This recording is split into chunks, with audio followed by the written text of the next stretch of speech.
আমরা জয় শ্রীরাম বলছি দেখি নাই, তাই সবাই পার্টির লোক এসে আমাদের পুরো মারছে। তৃণমূলের মিছিল দেখে জয় শ্রীরাম স্লোগান তোলায় আক্রান্ত হতে হলো দুই যুবককে। এমনই অভিযোগ ঘিরে শোরগোল পড়েছে ভক্তিনগরে। রাস্তা দিয়ে তৃণমূলের মিছিল যাচ্ছে দেখে জয় শ্রীরাম স্লোগান দেওয়ায় দুই যুবককে মারধর করা হয়েছে বলেই অভিযোগ। ঝামেলা থামাতে গিয়ে আহত হন এক পুলিশ কর্মীও। ডাবগ্রাম ফুলবাড়ির বিধায়ক শিখা চ্যাটার্জি জানিয়েছেন, শুধুমাত্র জয় শ্রীরাম স্লোগান দেওয়ার কারণেই ওই যুবকদের ওপর হামলা চালিয়েছে তৃণমূল। এদিকে তৃণমূল অভিযোগ অস্বীকার করেছে।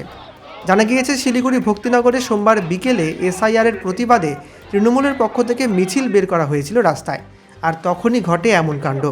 অভিযোগ, রাস্তা দিয়ে যাওয়ার সময় তিন যুবক জয় শ্রীরাম স্লোগান তোলেন, আর এতেই নাকি তৃণমূলের প্রতিবাদী মিছিলে অংশগ্রহণকারীরা তাদের উপর চড়াও হন।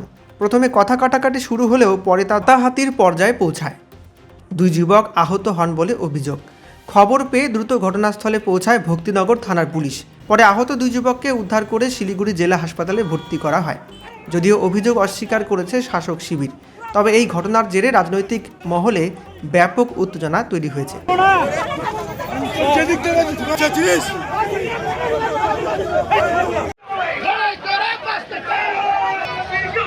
সমস্ত নেতাদেরকে ধার করে এনে এখানে মিছিল করা হয়েছে, লোকজন আনা হয়েছে, ধার করে মিছিল করা হয়েছে। ওদের উস্কানিতেই তো হচ্ছে, ওরাই তো করছে। জয় শ্রীরাম বলা যাবে না, অর্থাৎ ভারতীয় জনতা পার্টির মুখটাকে যে কোনো মূল্যে বন্ধ করতে হবে। কোন পার্টি মারলো তোমাদেরকে? টিএমসি। কোথায় ছিল পার্টির লোকগুলো? পার্টির লোকগুলো তোমার হলো ঢাকেশ্বরী ক্লাবের সামনে। ঢাকেশ্বরী ক্লাব মানে ঢাকেশ্বরী মন্দিরের সামনে। আর যাই হোক, তাই কিছুই না, আমরা সবাই পিকনিক করতেছিলাম, ওই দিক দিয়ে যাচ্ছিলাম ভগদেবাড়ি বাড়ি, ঠিক আছে। তোমার হলো কি বলো, ওইটা ঘোরামার থেকে বাড়ি যাচ্ছিলাম ভগদেবাড়ি, তোমার ওই দিক দিয়ে যাচ্ছিলাম। আমরা দেখি নাই এখন পার্টির লোক, ওখানে বলতেছিলাম আমরা জয় শ্রীরাম বলছি দেখি নাই, তাই সবাই পার্টির লোক এসে আমাদের পুরো মারছে। ঠান্ডা ফান্ডা দিয়ে সব বাইরে উঠছে, আমার মাথাটা ফাটাই দিয়েছে, ঠোঁট ফুলে গেছে পুরো। 6টা সেলাই পড়তো এখানে, কিন্তু পরে নাই, আমি করি নাই। ঠোঁট ফুলে গেছে, আঙুল পুরো ফুলে গিয়ে মাইরে ফুলাই দিছে। যদি অ্যারেস্ট না হয় আগামী দিন কিন্তু ভালো মতো ঝামেলা হয়ে যাবে এখানে।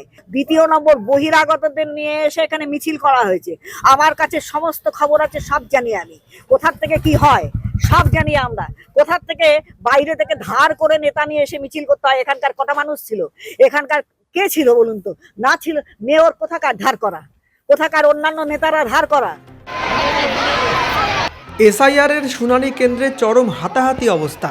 লাইনে দাঁড়িয়ে থাকার সময় পুলিশের সামনেই দুই পক্ষের বাদানুবাদ এবং চরম হাতাহাতি। হামলাকারীদের হাতে আক্রান্ত বেশ কিছু মহিলারা। সোমবার দুপুরে এই ঘটনাই ঘটেছে মালদার জেলা স্কুলে। এসআইআরের শুনানির কাজ চলাকালীন ইংরেজবাজার থানার বিশাল পুলিশ বাহিনী ওই শুনানি কেন্দ্রে গিয়ে পৌঁছায়। পুলিশের সামনেই একে অপরের বিরুদ্ধে মারমুখী হয়ে ওঠেন শুনানি কেন্দ্রে আসা বেশ কিছু গ্রামবাসী।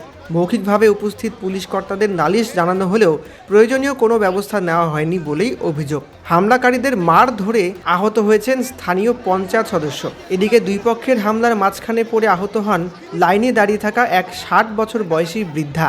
যদিও এই ঘটনায় পুলিশের হস্তক্ষেপে পরিস্থিতি নিয়ন্ত্রণে আসে, তবে শুনানি কেন্দ্রে চরম বিশৃঙ্খলার ছবি দেখে আতঙ্ক ছড়িয়ে পড়ে এলাকায়।